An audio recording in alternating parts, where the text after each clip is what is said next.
Hello tout le monde, j'espère que vous allez bien. Ça fait un moment que je suis plus venue ici. Et déjà, joyeux anniversaire à ma chaîne YouTube, hein, parce que ça fait un an maintenant. Un an et quelques jours que j'ai créé cette chaîne YouTube.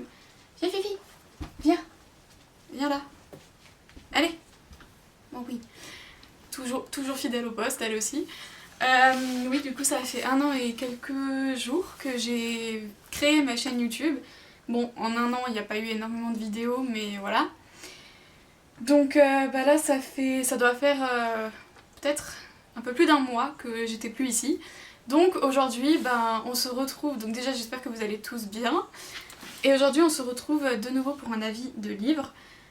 Bon, le cadre, c'est peut-être pas trop droit, désolée, mais avec le tout petit trépied que j'ai pour l'instant, c'est encore compliqué. Et le cadre a changé aussi, parce qu'on a fait quelques aménagements, donc voilà, le cadre n'est plus le même non plus. Et aujourd'hui, on se retrouve pour ce livre-là, Mélissa d'Acosta, Tout le bleu du ciel. Et c'est une amie qui m'avait conseillé ce livre et je sais qu'elle passera par ici, donc encore une fois merci de me l'avoir conseillé parce que vous le saurez dans cette vidéo, je vais donner mon avis, mais j'ai kiffé, voilà. Donc déjà je vais vous faire un mini résumé de quoi parle l'histoire, bon sans spoiler parce que ce livre je peux vraiment pas faire une partie spoil dessus parce que vraiment il faut que vous le découvrez vous-même parce que franchement... Bref, on n'est pas encore à la partie de la vidéo où je donne mon avis. Donc pour l'histoire, c'est l'histoire d'Émile qui est un jeune homme de 26 ans qui est atteint d'Alzheimer précoce. Donc bon, je pense que vous savez tous ce qu'est la maladie d'Alzheimer. Et du coup, petit à petit, il commence à oublier plusieurs choses de sa vie. Encore dans le début du livre, ça va, mais plus on avance dans le livre, plus on se rend compte de l'importance en fait de cette maladie, qu'elle prend de plus en plus de terrain et voilà.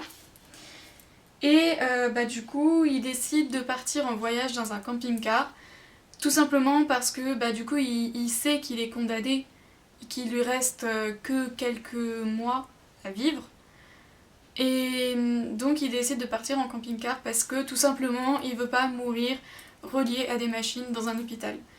Et il veut pas non plus que sa famille le voie devenir complètement sénile en oubliant même qui est sa mère, qui est son père, sa sœur, enfin voilà. Il veut pas infliger ça à sa famille et il veut pas s'infliger ça à lui-même non plus.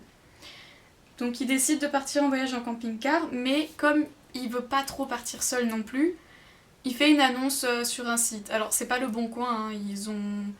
Ils ont inventé un nom de site, mais ça pourrait s'apparenter au Bon Coin, je pense. Parce que du coup, il fait une annonce pour dire voilà, qu'il cherche un compagnon de voyage pour partir avec lui. Mais jamais il aurait pensé avoir une réponse. Et il reçoit une réponse d'une jeune femme qui s'appelle Joanne. Et c'est une femme assez mystérieuse que on sait pas, en fait, on sait pas pourquoi elle est là, pourquoi elle accepte de venir avec quelqu'un qu'elle connaît pas, un inconnu, en plus un homme, enfin, c'est pas... Quand je dis en plus un homme, faut pas le prendre méchamment, mais une femme qui part avec un homme qu'elle connaît pas, enfin, on se dit mais elle est folle, il pourrait se passer tellement de choses, enfin, voilà. Mais du coup, cette Joanne décide de partir avec lui. Et comme dit, oui, femme mystérieuse parce qu'elle parle quasiment pas, elle dit qu'elle se fiche de la destination où ils vont. Tout ce qu'elle veut, c'est partir en fait. Et donc au fil du roman, on apprend à la connaître, on apprend aussi d'autres choses sur Émile, donc le personnage principal. Et du coup, leur voyage va les mener jusqu'aux Pyrénées. Et encore ailleurs, mais ça je le dis pas justement pour pas trop spoiler non plus. Mais du coup, durant ce voyage, il va leur arriver beaucoup de choses. Ils vont rencontrer d'autres personnes, des personnes qui vont être importantes pour l'histoire, d'autres qui vont l'être un petit peu moins. Voilà. Mais il y a notamment toute une petite famille qui va être importante. Et une fille que Émile va rencontrer, qui en soi, n'est pas trop importante pour la suite de l'histoire. Je dis pas que c'était inutile dans l'histoire, Mais voilà, c'était intéressant parce qu'au moins on voit qu'ils sont pas tout seuls et qu'ils rencontrent d'autres personnes sur leur chemin.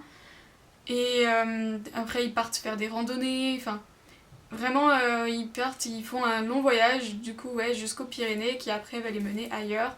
Et de village en village, bah, ils rencontrent des gens, ils font des balades. Sauf que bah, le problème c'est que plus le voyage avance, plus la maladie d'Émile avance aussi.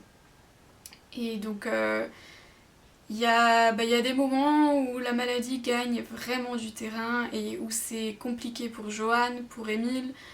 Ouais, il y a des moments où on se rend compte vraiment que ben, cette maladie c'est vraiment pas rien. Et donc je pense que pour le résumé de l'histoire je vais m'arrêter là parce que sinon après je vais trop rentrer dans les détails et je sais que d'habitude je fais une partie non spoil et une partie spoil mais là je vais pas le faire. Euh, D'ailleurs, dorénavant, quand je ferai des vidéos où je fais une partie non spoil et une partie spoil, je vous mettrai au montage, je vous mettrai la fin du temps, le début du spoil et la fin du temps de spoil, comme ça ceux qui veulent pas être spoilés, vous pourrez avancer jusqu'à quand je parle plus de spoil.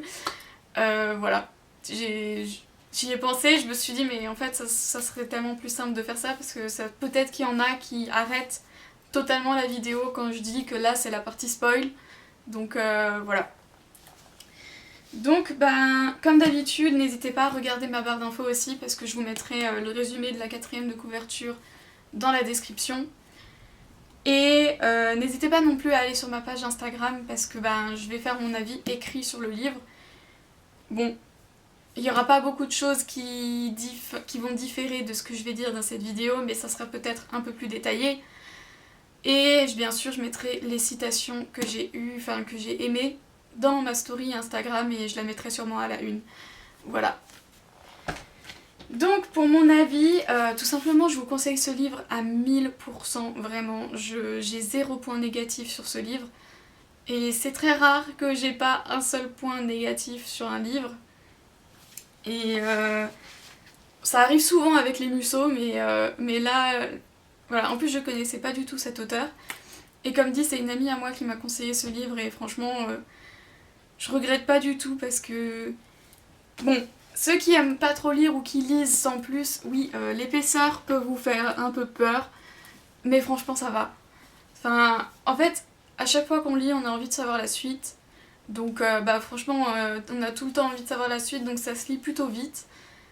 Et puis bon, après, moi j'ai lu des livres beaucoup plus épais que ça, alors bon, ça va. Par exemple, les Outlander, quand je vous ferai mon avis sur les Outlander, vous verrez l'épaisseur des Outlander, c'est pas du tout pareil. Donc, qu'est-ce que je peux encore vous dire? Oui, du coup, j'ai que du positif parce que déjà, c'est une super belle histoire. Alors, par moments, c'est triste. Je crois... Oui, j'ai pleuré une fois. Dans le livre, j'ai pleuré une fois. Et oui, c'est triste. Les personnages sont super attachants, que ce soit les deux personnages principaux, donc Johan et Émile, ou les autres personnages importants de l'histoire qu'ils vont rencontrer par la suite. Ils sont vraiment super attachants et des fois on arrive à s'identifier à certains d'entre eux. Et c'est un peu aussi, je pense, une sorte de leçon de vie, dans le sens où c'est pas parce qu'on sait qu'on est condamné qu'il faut s'arrêter de vivre ou quoi. Et ce livre, ça le montre bien, parce que Émile, qui sait qu'il est condamné, c'est pas pour autant qu'il s'empêche de faire ce qu'il veut, dans le sens où il part quand même en voyage, il fait des randos.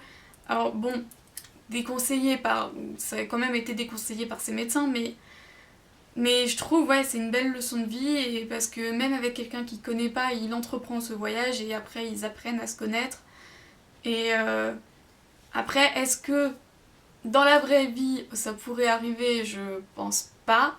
Je pense que c'est aussi un peu, pas bisounours, mais un peu utopique, on va dire.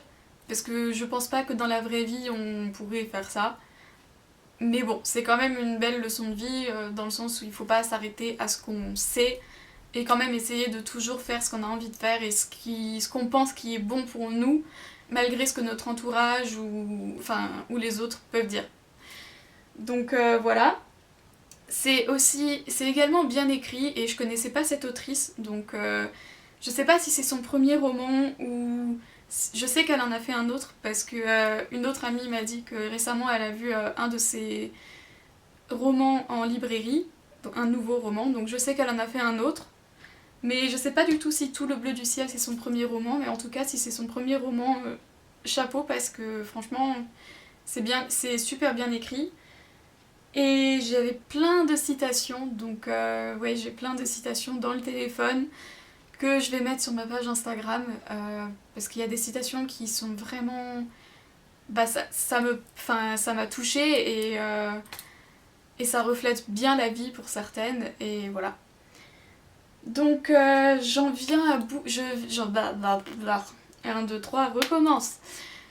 On en vient à bout de cette vidéo. Elle aura pas duré trop longtemps, mais quand on n'a pas de points négatifs et que du positif, bah forcément ça va un peu plus vite. En tout cas, voilà, vous l'aurez compris, je vous conseille ce livre à 1000%. Si vous l'avez déjà lu, n'hésitez pas à me dire votre avis dans les commentaires. Et si je vous ai donné envie de le lire, et ben n'hésitez pas à me le dire aussi, ça me ferait super plaisir. Et voilà, en tout cas, je pense que si vous le lisez, je pense que vous serez pas déçus. Après, si vous l'avez lu et que vous n'avez pas aimé, bah dites-le moi aussi dans les commentaires, ça serait intéressant de savoir ce que vous avez pas trop aimé dans ce livre. Et voilà.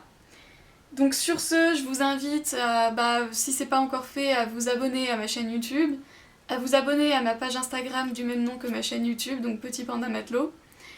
Et je vous invite, si vous avez aimé cette vidéo, je vous invite à mettre un like et à activer la cloche lorsque je publierai, comme ça vous aurez une notification lorsque je publierai des prochaines vidéos. Voilà, et j'espère que cet avis vous aura plu. On se retrouve prochainement pour un autre avis de livre qui sera cette fois-ci un livre policier, donc avec une enquête policière et tout, donc pareil je pourrais pas spoiler non plus dans cette vidéo là. Donc voilà, je vous dis à très bientôt, bye.